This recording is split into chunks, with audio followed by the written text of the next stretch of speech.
تو آپ اسے فزکس سے ذرا نکال کے نا سائیکولوجیکل ٹائم کی طرف آ رہے ہیں.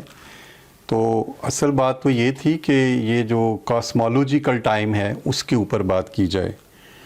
تو میں ابھی تھوڑا سا اور دیکھتا ہوں کہ آپ فردر یہ جو ٹائم ہے اس کو کس ڈائریکشن میں لے کے جاتے ہیں اور پھر میں اس پہ کچھ ایڈ کروں گا. کہاں چلا گیا یا گزرے ہوئے دن کیا ختم ہو گئے, گزرا وقت کیا ختم ہو گیا, کیا مستقبل پہلے سے طے شدہ ہے؟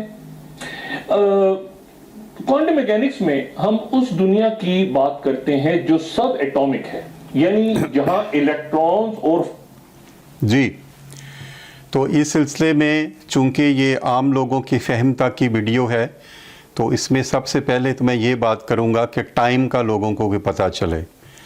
سائیکولوجیکل ٹائم پہ بھی میں بات نہیں کروں گا, تو یہ بات ہوگی کہ جو ہمارا یہ باہر والا ٹائم ہے, آؤٹر, یہ جو دن رات ہو رہا ہے, اس کا پہلے تصور ذہن میں بیٹھی تو پھر ہم آگے چلتے ہیں. اب ہمارا جو سورج ہے اس کے ارد گرد جو زمین گھوم رہی ہے 24 گھنٹوں میں ایک دن مکمل ہوتا ہے. آپ فرض کر رہے ہیں کوئی ایسی سچویشن لیتے ہیں کہ 12 گھنٹے کا دن ہو اور 12 گھنٹے کی رات, ٹھیک جی, تو 24 گھنٹے بن گیا. تو ایک بچہ جس کی عمر 20 سال ہے, میرے لیے تو بچہ ہی ہے, ان کی عمر 20 سال ہے, تو وہ کیا ہوا ہے کہ انہوں نے 12 گھنٹے دن اور 12 گھنٹے رات, جس طرح باقی کی بھی ایج ہے انہوں نے اسی طرح ہی دیکھا ہے. تو فرض کریں کسی کی عمر 20 سال ہے تو وہ انہوں نے اسی طرح 24 گھنٹے سے پھر ایک دن بن گیا, ایک دن سے ایک مہینہ بن گیا, سال بن گیا. تو اس طرح پھر وہ ایک 20 سال کسی کی ایج ہے. اب اگر ایک صورتحال نوٹ کی جائے مثال کے طور پہ کہ اگر ہماری زمین پہ 12 گھنٹے کا دن کی بجائے 6 گھنٹے کا دن ہو اور 6 گھنٹے کی رات ہو تو پھر کیا ہوگا؟ کیونکہ ہم نے جو اس کو تقسیم کیا ہے وہ اپنے کلاک کے مطابق 12 میں کیا, تو اگر 6 کا ہوگا تو کیا ہوگا؟ جس بچے کی عمر 20 سال ہے اور اگر 6 گھنٹوں کا دن اور 6 گھنٹوں کی رات ہو تو پھر اس کی عمر اس ایریے میں جہاں وہ رہ رہے اس پلینٹ پہ وہ 40 سال ہوگی. ٹھیک جی, دن رات تیزی سے آگے چلیں گے. تو فرض کریں کہ جو مارس ہے اس کے اوپر حالانکہ وہ ہے نہیں ہے, 6 گھنٹے کا دن ہے اور 6 گھنٹے کی رات ہے, اور 2 بچے پیدا ہوتے ہیں, ایک ایگزیکٹلی زمین پر اور ایک مارس پر, اور جو پیدا ہونے کے ایونٹ ہیں وہ برابر ہیں, ایک جیسے ہیں, ایک ہی لمحے ہیں. تو کیا ہوگا 20 سال بعد جو زمین والا ہوگا اس کی یہاں کے حساب سے 20 سال کی عمر ہوگی, جہاں پہ 24 گھنٹے کا ایک دن ہے. وہاں پہ مارس پہ 12 گھنٹے کا ایک دن ہے, تو مارس پہ جو باقی رہنے والے لوگ ہوں گے وہ اس کی 20 سال ہی عمر کہیں گے, لیکن زمین کے پوائنٹ آف ویو سے, ریلیٹیوٹی پوائنٹ آف ویو سے اس کی عمر 40 سال ہوگی.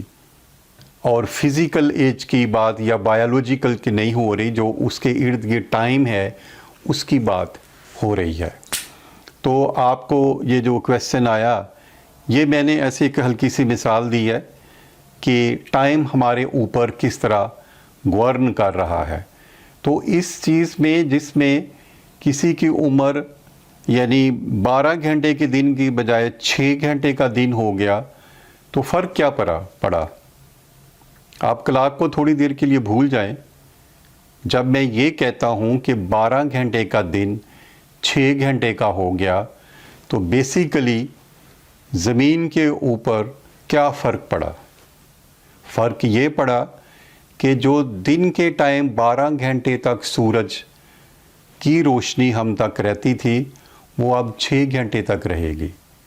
تو اس کا اندھیرا تو ہے ہی ہے, جب روشنی نہیں ہے تو جو ڈیفالٹ سچویشن ہے ارتھ کی وہ تو اندھیرے کی ہے.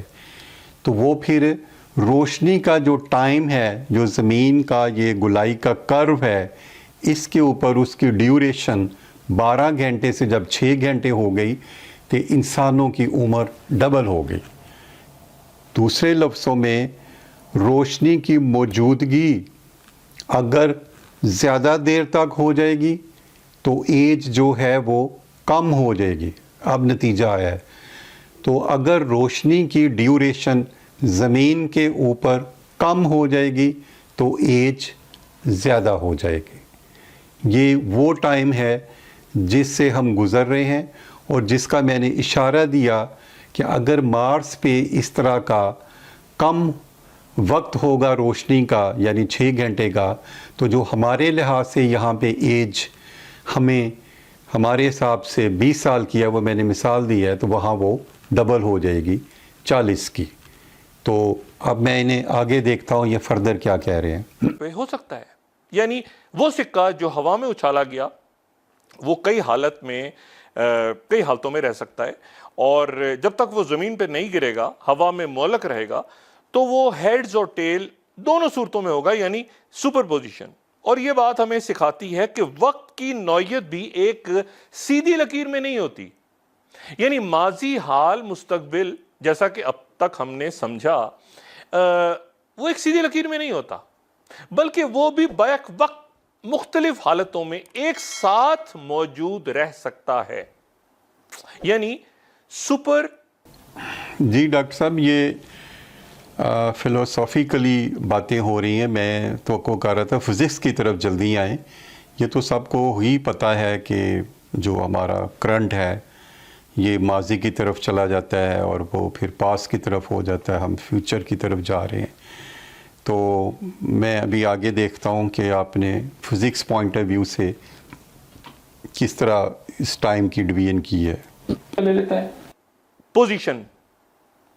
اور یہاں پہ ایک اور اہم نظریہ ہمارے سامنے جو آتا ہے وہ بلاک یونیورس تھیوری ہے جسے ایٹرنلزم بھی کہتے ہیں اور جس کے مطابق ماضی حال اور مستقبل سب کچھ ایک ساتھ موجود ہوتا ہے. یعنی مثال آپ اس طرح سے لیں کہ آپ ایک فلم دیکھتے ہیں تو ایک وقت میں ایک منظر ہی اس کا دیکھ رہے ہوتے ہیں, ایک سین آپ کے سامنے آ رہا ہوتا ہے, لیکن در حقیقت پوری فلم کی جو ریل ہے وہ پہلے سے موجود ہوتی ہے. بلاک یونیورس تھیوری بھی یہی کہتی ہے کہ تمام وقت بھی پہلے سے موجود ہے اور ہم اس کا صرف یہ روزمرہ کی گفتگو ہے اور جس طرح عام لوگ بیٹھ کے صرف گفتگو کر رہے ہوتے ہیں کہ وقت یوں ہے, ٹائم یہ ہے, فلاں یہ ہے. تو میرا نہیں خیال میرا بھی کوئی کمنٹ بنتا ہے یا کوئی آگے بات بنتی ہے کہ میں اس پہ بولوں. ہم ویڈیو اور دیکھتے ہیں, ایک لمحہ دیکھتے ہیں اور ماضی حال مستقبل کا فیصلہ کر لیتے ہیں. اچھا اب یہ بہت ہی دلچسپ نظریہ ہے. جیسے کہ آپ ایک اور مثال لیں کہ ایک کتاب آپ کے سامنے موجود ہے, پوری کتاب. آپ اس کا کوئی ایک صفحہ پڑھتے ہیں لیکن کتاب کے پچھلے صفحات بھی موجود ہوتے ہیں اور اگلے صفحات بھی موجود ہوتے ہیں پوری کتاب کی صورت. گویا وقت کی رفتار ہمارے احساسات تصورات کے مطابق نہیں بلکہ سب کچھ ماضی حال مستقبل ایک ساتھ موجود ہے اور ہم صرف ایک لمحے کا تجزیہ کر رہے ہوتے ہیں جو ہمارے سامنے ہوتا ہے یا جس سے ہم گزر رہے ہوتے ہیں لمحہ موجود. اگر ہم کسی گاڑی میں بیٹھ کر, ایک اور مثال, ہم کسی گاڑی میں بیٹھ کے ایک شہر کا سفر کر رہے ہوں تو ایک وقت میں ہم ایک ہی علاقے میں ہوتے ہیں لیکن تمام شہر تو اپنی جگہ موجود ہوتا ہے. اور اگر ہم ایک ٹائم مشین میں یہ تصور کریں کہ ہم بیٹھ جائیں اور اس میں ہم سفر کرنا شروع کر دیں تو بلاک یونیورس تھیوری کے مطابق وہ ماضی اور مستقبل میں ہمیں لے جا سکتی ہے. وہ ٹائم مشین مختلف اوقات تک ہم پہنچ سکتے ہیں کوانٹم میکینکس کے اصولوں کے مطابق. یعنی بلاک یونیورس تھیوری میں تمام لمحات ایک وقت میں ایک ساتھ موجود ہوتے ہیں اور یہ ایک سیدھی لکیر کی طرح نہیں بلکہ ایک بلاک کی صورت میں ہوتے ہیں. بلاک. آئنسٹائن کی اسپیشل ریلیٹیوٹی تھیوری اپنے ذہن میں لے آئیں جہاں وقت اور جگہ کو اسپیس ٹائم کہا جاتا ہے. بات تھوڑی سی دوسری ڈائریکشن میں چلی گئی. کوشچن آپ کو یہ آیا ہوا تھا کہ کیا ہم پاسٹ کی طرف ماضی کی طرف جا سکتے ہیں یا جو ٹائم ہے وہ ریورس ہو سکتا ہے یا ہم ایڈوانس کی طرف جا سکتے ہیں. تو یہ جو روزمرہ کی گفتگو ہے وہ شروع ہو گئی ہے. سائنٹیفک گفتگو اب یہ نہیں رہی ابھی تک کی جو میں نے سنا ہے. تو جو چیزیں ایڈ کی جا رہی ہیں وہ بس ایسے ہی ایڈ ہو رہی ہیں. چلیں تھوڑا سا میں اسے ڈیفرنٹ انداز میں جو فیکٹ ہے وہ بتاتا ہوں. ہماری یہ جو زمین ہے، میں یہ بیٹھا ہوں اور ایسے میں ہاتھ اوپر کر رہا ہوں اور یہ ایٹماسفیئر جو 5 ہیں انکلوڈنگ یہ اور اس سے باہر جو اسپیس ہے یہ خالی نہیں ہے. عام یہی خیال کیا جاتا ہے کہ شاید ہماری جو اسپیس ہے یہ پوری کی پوری خالی ہے. نہیں، یہ نہیں ہے. یہ جو ہماری اسپیس ہے یہ ایک کپڑا ہے، فیبرک. اس پہ علیحدہ ایک ویڈیو بنے گی کہ اس کے اندر کون سے پارٹیکل ہیں، ابھی ادھر نہیں جا رہے. یہ ایک کپڑا ہے تو پوری کائنات میں یہ پھیلا ہوا ہے. اس پہ سورج بیٹھا ہوا ہے، اس کا اپنا ایک وزن ہے، ماس ہے اور اس کپڑے پر ہے. تو اس کپڑے پہ جب سورج کا وزن ہوگا تو وہ وزن کی وجہ سے وہ جگہ دبی ہوگی نیچے اور سائیڈوں پہ ایسی سلوپ ہوگی، ایسے جس طرح آپ نے موت کا کنواں دیکھا تو سائیڈوں پہ سلوپ ہوتی ہے. جگہ پہ پلو پہ یا صوفے پہ کوئی ویٹ رکھیں تو وہ ویٹ والی جگہ دب جاتی ہے اور سائیڈوں پہ اس طرح 360 میں سلوپ بنتی ہے. تو سورج وہ جو کپڑا ہے ہماری اس اسپیس میں، اس پہ سورج بیٹھا ہوا ہے اور سائیڈوں پہ سلوپ ہے اور اس سلوپ کے اوپر ہماری زمین موجود ہے. ٹھیک جی. تیسرا نمبر ہے زمین کا سورج سے. آپ دیکھیں یہ اگر سلوپ ہے اور اس کے اوپر زمین ہے تو جو آبجیکٹ ہے پلینٹ زمین تو وہ بھی سلوپ ہی کی شکل میں ہوگی. وہ سیدھی کیسی ہوگی؟ تو اسی لیے ہمارے زمین کا جو نارتھ پول ہے وہ ایسے اسٹریٹ نہیں ہے. وہ بھی اگر یہ سیدھی ہوتی تو پھر اسٹریٹ ہوتا. وہ ایسے سلوپ ہونے کی وجہ سے نارتھ پول سیدھا ہونے کی بجائے 23.5 ڈگری بینڈ ہوا ہے، جس کی وجہ سے ترچھی سورج کی روشنی آتی ہے. تو وہ اس پہ ہماری زمین اس سلوپ کے اوپر روٹیٹ کر رہی ہے سورج کے ارد گرد. اب جب ایک چیز آلریڈی سلوپ میں ہے، کرو کی شکل میں ہے، تو اس کی جو موومنٹ ہے زمین کی وہ بھی اسی طرح ہی ہے. اب آپ دیکھیے گا بڑا پرانا ایک پریکٹیکل تھا کہ اگر آپ کوئی پتھر اوپر پھینکتے ہیں، کوئی بال پھینکتے ہیں بالکل سٹریٹ، تو اس کو وہ سٹریٹ نیچے ہی آنا چاہیے. لیکن آپ نے دیکھا ہوگا بال آپ پھینکتے یوں ہے، جب نیچے آتا ہے تو وہ آگے ہو کے گرتا ہے. وہ اس لیے کہ ہم جس زمین پر ہیں وہ خود ٹلٹ ہوئی ہے، ترچھی ہوئی ہے. تو ساری چیزیں پھر وہ پروجیکٹائل بناتی ہوئی نیچے کی طرف آتی ہیں. تو اس کے اوپر وہ سورج کے ارد گرد وہ گھوم رہی ہے. اب جب پلینٹس کی یا زمین کی جو روشنی ہے وہ ہمارے تک آتی ہے تو وہ سورج کی روشنی اسی سلوپ سے آتی ہے، وہ جو ارد گرد سلوپ بنی ہوتی ہے. اب آیا ہے اصل پوائنٹ، یہ میں نے کیوں بتایا ہے. یہ ویژول کی شکل میں زیادہ بہتر ہوگا. اب آگے چونکہ تھوڑی مشکل بات آ رہی ہے تو میں اسے ویڈیو کی شکل ساتھ ایڈ کر کے بتاؤں گا.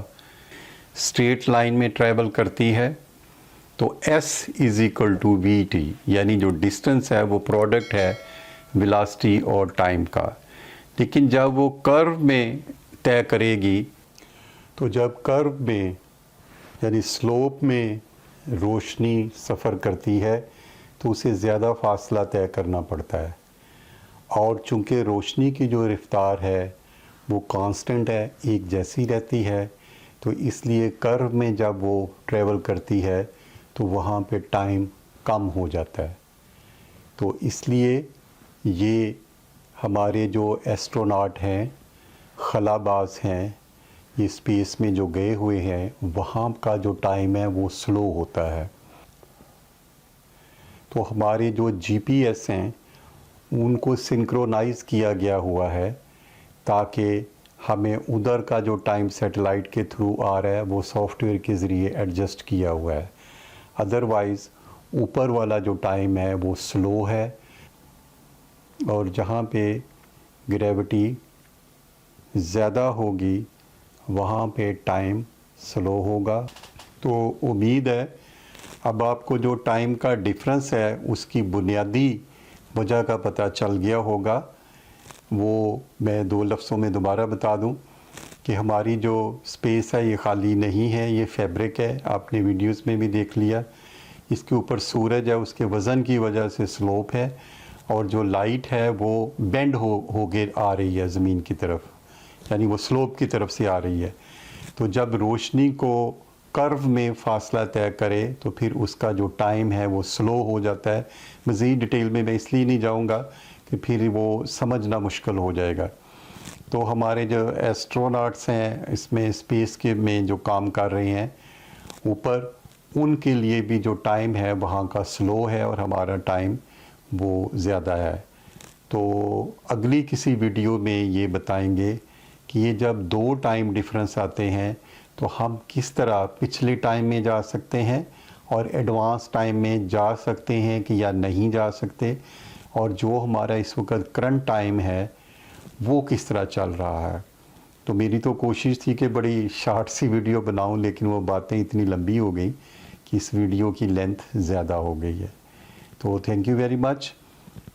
ڈاکٹر شاہد مسعود صاحب کی بڑی مہربانی کہ میں نے بڑے عرصے بعد ان چیزوں پہ بولا ہوں، اور یہ انہی کی وجہ سے بولا ہوں چونکہ مجھے محسوس ہوا کہ بہت کم بولنے والے ہیں سائنس کے اوپر، اور اس کو عوامی سطح پہ بات بتانے والے تو بہت ہی کم ہیں.